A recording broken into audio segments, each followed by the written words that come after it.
2022년 한국 국적의 장기 선교사는 22,204명으로 나왔습니다. 이는 이중 소속 선교사의 숫자를 중복을 제외한 수입니다. 밑에 각 주에 나와 있는 이중 소속 선교사 숫자를 제하는 비율이 비슷하게 나왔기 때문에 올해는 좀 더 엄격하게 보고 일일이 대조하여서 삭제하였습니다. 선교단체 소속 단기 선교사는 작년과 비슷하지만 조금 늘었습니다. 그래서 482명으로 파악이 되었고요. 외국 국적의 국제 선교사는 이전보다 조금 줄었지만 910명으로 파악되고 있습니다. 저희 선교사 현황을 위한 조사는 2022년 11월 9일부터 12월 말까지 진행되었지만 저희가 설문이 아니라 현황 파악이기 때문에 집계를 위해서 미진한 부분들은 1월 말까지 계속해서 질의를 하고 다시 재전화를 해서 통화를 해서 확인을 하였습니다. 주요 통계로는 선교사 현황과 단체 현황 그리고 선교사 자녀 현황이 있습니다. 선교사 중에서 한국 국적, 다시 말해서 미국 국적을 가지신 분들은 여기 포함이 되어 있지 않고 국제 선교사에 포함이 되어 있습니다. 한국 국적의 타문화권을 위한 장기 선교사는 22,204명입니다. 이는 이중 소속을 제외한 숫자입니다. 이중 소속이 포함된 전체 수는 23,329명으로 확인되었습니다. 여기에서 남자와 여자의 비율은 거의 3년 동안 비슷한 비율로 나왔는데 48%, 여자 52%이고 기혼이 90.3%, 독신이 9% 정도입니다. 9.7%인데 90%와 9%, 91%, 9.7%, 90.3%, 9.7%로 보시면 됩니다. 독신 중에서는 여자가 훨씬 더 많이 있었습니다. 70.5%로 나왔습니다. 오늘 좀 중점적으로 봐야 될 부분이 장기 선교사의 연령 분포라고 할 수 있습니다. 대부분의 선교사가 50대에 많이 있습니다. 저희가 볼 때 50대 이상이 60.5%를 차지하고 있습니다. 50대 이상이 65.5%를 차지하고 있고 60대 이상의 선교사는 26.52%입니다. 40대와 50대를 중심으로 대칭으로 봤을 때에 여기를 받쳐줘야 되는 가장 중요한 연령대가 있습니다. 그 연령대는 30대입니다.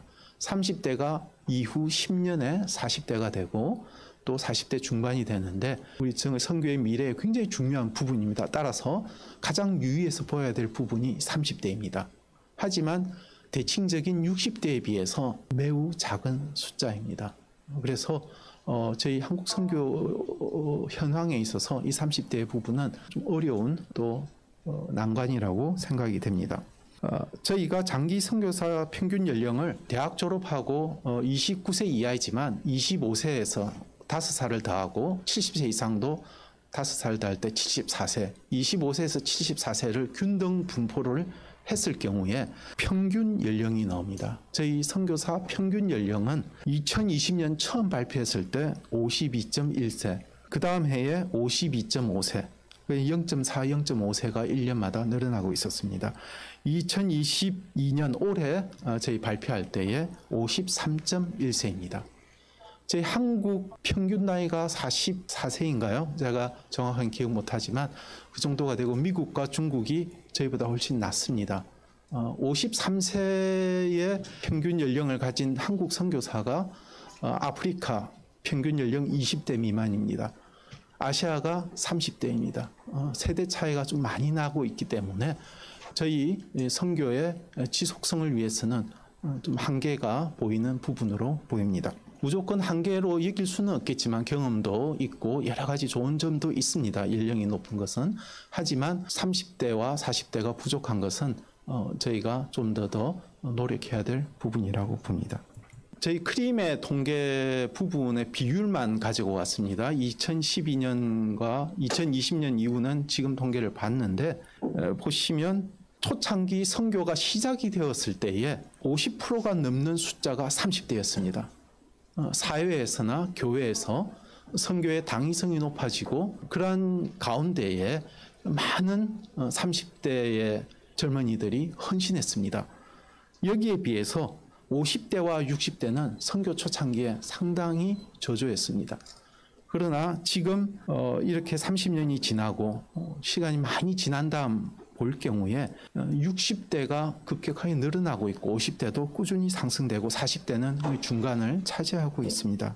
문제는 20대는 숫자가 많지 않기 때문에 변화가 거의 없지만 30대는 2004년, 2007년 큰 사건들이 있었습니다. 그리고 2010년 이후에 SNS를 기반으로 여러 가지 또 사회에 변화들이 있었는데 사회에서 기독교를 바라보는 입장, 선교를 바라보는 입장에 가장 영향을 많이 받았을 것이라고 추측이 됩니다. 이 30대가 앞으로 미래를 책임지고 있고 더욱더 신경을 써야 되는 부분인데 가장 비율이 급격하게 떨어진 부분이고 한국 기독교 인구 조사에서도 10년 이후, 2010년 이후에 보면 20, 30대가 다른 종교에 비해서 훨씬 더 떨어져 있는 것을 볼 수 있습니다.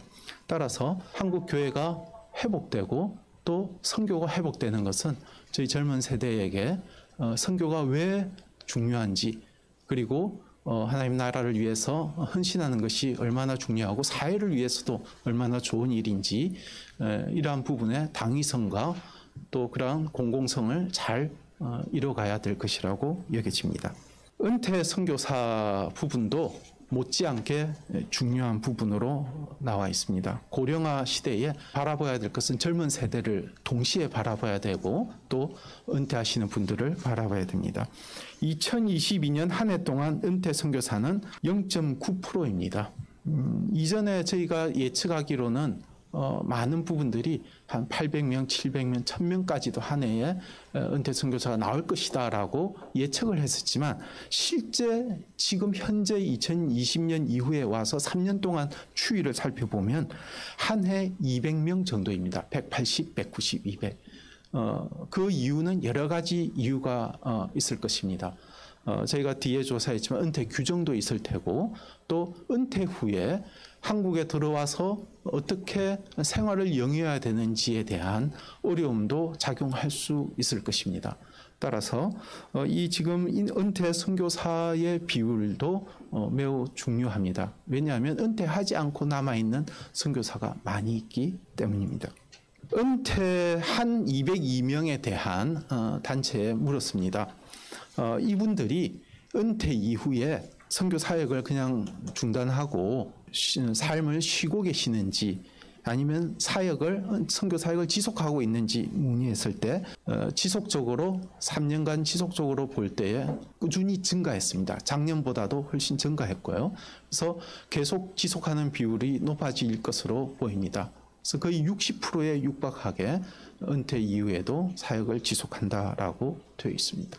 하지만 저희 한국 선교 단체가 228개가 있다고 했는데 여기에서 은퇴 관련된 연령에 대해서 규정이 있느냐라고 질문을 했을 때 아직 마련하지 못한 곳이 50%입니다. 파송단체만 조사했을 때는 이것보다는 약간 높았지만 그래도 여전히 부족한 상황입니다. 따라서 은퇴에 관련되어서는 어떻게 하든지 교회와 선교단체와 그리고 교단이 합심해서 논의를 많이 해야 될 것으로 보입니다. 2022년 사역 중단 선교사 비율이 있습니다. 비율은 어트리션에 대한 비율은 은퇴 이외의 중도 탈락과 탈퇴를 말합니다. 이전에는 사역 중단 선교사를 중도 탈락이라고 불렀습니다. 이것은 약간 부정적인 의미가 있기 때문에 저희가 사역 중단이라고 했습니다. 이런데 사역만 중단하는 게 아니라 여기에 포함된 비율은 사역 중단으로 인해서 선교사를 탈퇴하는 인원들에 대해서 말하는 것입니다. 그래서 전체 선교사의 1.4% 정도, 1.42% 정도가 한 해에 선교사에서 탈퇴를 하고 있음을 저희가 알 수 있었습니다. 그러면 매년 조금씩 그 원인들은 바뀌고 있는데 작년에 죄송합니다. 2022년입니다. 파워포인트가 좀 잘못됐네요. 2022년 선교사 사역 중단 탈퇴 요인으로서는 사역 및 직업 변경이 가장 높았습니다. 여기에는 목회자로 변경하시는 분들이 있고 해외에서도 목회자로 변경하시는 분들이 꽤 있었습니다. 개인 사유가 있었고요. 질병, 건강이 있었는데 주목해야 될 부분은 선교지 환경이 여전히 좋지 않아서 사역에서 다른 것들로 옮기는 것을 볼 수 있습니다. 여기에 비해서 초창기 교육이 부족한 상황에서 선교지에 가서 선교 소명이나 자질 부족이라서 중단을 한 것은 좀 줄어들었습니다.